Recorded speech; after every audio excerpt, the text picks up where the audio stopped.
Hello hi नमस्कार। आप सभी लोगों का बहुत बहुत स्वागत है दोस्तों। आज हम पहुंचे हैं भारत के सबसे बड़े किले चित्तौड़गढ़ में। जब भी हम देखते हैं कि भारत का सबसे बड़ा किले की बात आती है तो चित्तौड़गढ़ का नाम आता है। और हमें अभी भी याद है जब पद्मावत फिल्म आई थी, उसमें यहाँ के अनेक सीन थे, अनेक दृश्य थे जिसको फिल्माया गया था और यहाँ की जो कहानी थी उसे दिखाया गया था।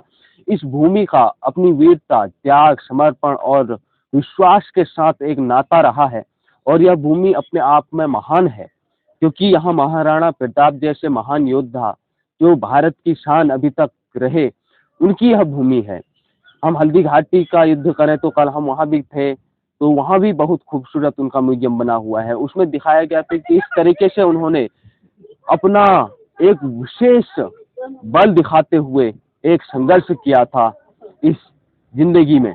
आइए थोड़ा सा आपको आगे को दिखाते हैं। और सबसे माता जी का मंदिर यह है, यहाँ से इस ब्लॉग की, इस वीडियो की शुरुआत कर रहे हैं और आज आपको दिखाने वाले हैं पूरा चित्तौड़गढ़ का किला।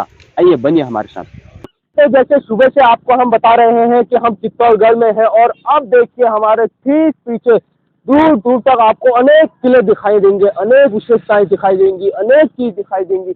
अनेक जगह जगह किले बने हुए हैं, अपने आप में बहुत खूबसूरत लग रहे हैं।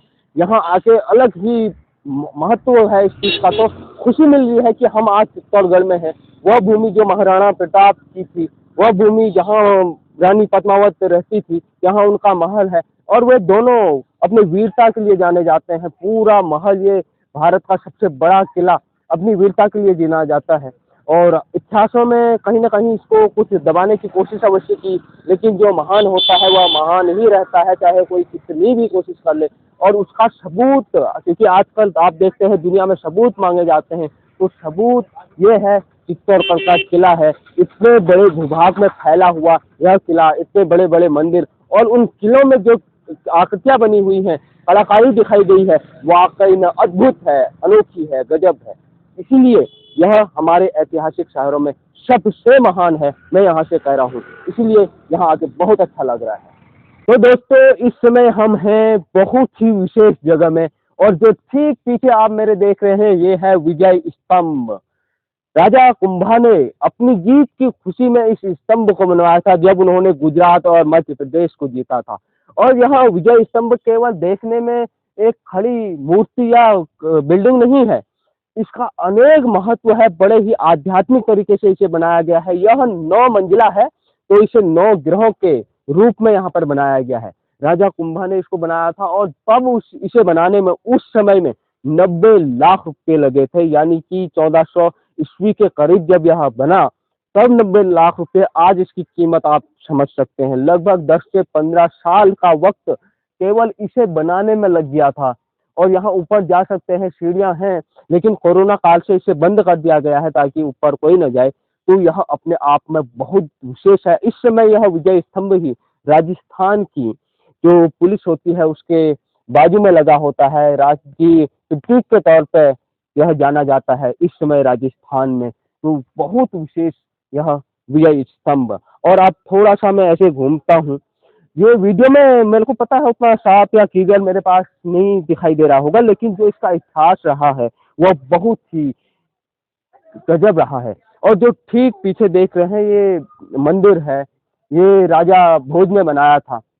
राजा भोज कहाँ, गंगू तेली, तो वही जो राजा भोज थे उन्होंने यह मंदिर बनाया। तो यहाँ पर विशेष यह है कि एक ही शिला पर 3 ब्रह्मा विष्णु महेश जी की आकृतियों को बनाया गया है और तीनों देवताओं की ऊपर एक ही शिला में वो मूर्ति बनाई गई है। कोई सृष्टि के निर्माता हैं, तो कोई मृत्यु के संहारक हैं, कोई जीवन के हैं। तो जो भी है यह बहुत विशेष है और यही जो स्थान है जो दोस्तों आप जो मेरे पीछे से पार्क देख रहे हैं, ये जौहर का स्थल है। यहाँ पहले कुंड हुआ करता था, यहीं पर जौहर लिया गया है। यहाँ पर पुरातत्व सर्वेक्षण, जो भारतीय पुरातत्व सर्वेक्षण होता है, उसने इसके बारे में लिखा है। वही आपको मैं थोड़ा सा पढ़ के सुना देता हूँ ताकि आप इस इतिहास को जानो। इसमें लिखा गया है, चित्तौड़ दुर्ग का यह स्थान जौहर स्थल के नाम से जाना जाता है। आक्रांताओं ने अपनी मातृभूमि और अपने स्वामित्व की रक्षा के लिए सर्वस्व नशावल करते हुए अग्नि की ज्वालाओं में प्रवेश करना जौहर कहलाता है। मेवाड़ की हजारों वीरंगनाओं ने अपने स्वामित्व की रक्षा के लिए चित्तौड़ दुर्ग में 3 बार जौहर किया है। यानी कि 3 बार इस स्थान में जौहर हुआ है। पहला जौहर जो हुआ शनिवार का दिन था, अगस्त का महीना था 1303 में, और जो भाद्रव शुक्ला का के हिसाब से 1360 तक चलता था। तो उस दिन रतन सिंह की रानी पद्मावती ने के नेतृत्व में हजारों क्षत्रियों ने यहाँ जौहर लिया, यानी कि सबसे पहले पद्मावती ने यहाँ अपने हजारों दासियों के साथ जौहर लिया था सबसे पहले। उसके बाद अलाउद्दीन खिलजी ने लंबे समय तक युद्ध करने के बावजूद सफल नहीं होने पर धोखे से रतन सिंह को बंदी बना लिया था।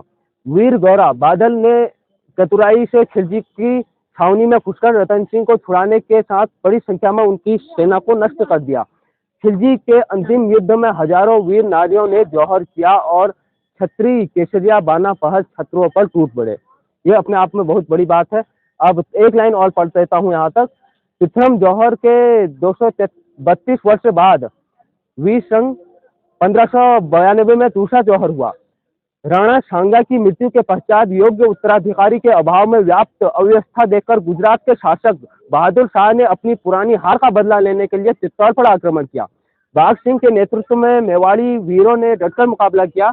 राणा सांगा की विधवा रानी ज्योति हांडी कर्मवती के नेतृत्व में बुधवार 29 मार्च 1535 में यहाँ हजारों के संख्या में दूसरी बार जौहर किया गया।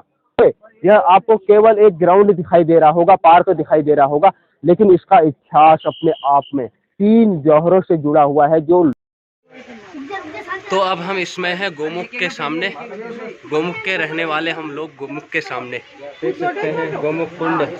यहाँ भी एक गोमुख है जिसमें से पानी आ रहा है, शुद्ध पानी, उसे लोग पी रहे हैं और बहुत ही बढ़िया महत्व है इस चीज़ का। आइए दर्शन करते हैं अंदर जाकर। ये देखिए गोमुख कुंड, यहाँ पर गोमुख है और सामने भगवान जी, नीचे शिवलिंग भी है। बहुत अच्छा, कहाँ से पानी आ रहा है ये पता नहीं चल रहा, कोई बात नहीं। इस समय हम मीराबाई मंदिर के सामने हैं। मीराबाई मंदिर ठीक सामने है हमारा।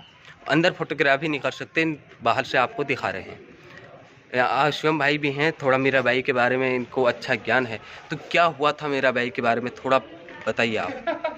मीराबाई क्या हुआ था एक्चुअल में, मतलब सबको पता ही है कि कृष्ण की कितनी बड़ी भक्त थी मीरा।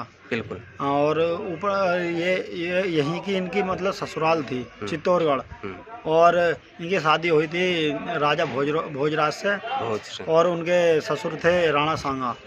तो मतलब जैसे कि भोजराज जी का देहांत हो गया था, तो इनको मतलब पहले प्रथा थी कि सती होने का, तो सती नहीं हुई। यहाँ इधर ये भजन कीर्तन किया करती थी मंदिर में, तो वो राणा सांगा ने इनको जहर देने की भी कोशिश की जिससे मर जाएं, मृत्यु को प्राप्त हो जाएं। तो वो अमृत बन गया और इनकी मृत्यु नहीं हुई, और इनकी और ज़्यादा श्रद्धा कृष्ण जी में बढ़ गई थी, और जिससे कि मतलब ज़्यादातर प्रचलित हो गई थी पूरे इंडिया में, पूरे भारत में, पूरे विश्व में कहें।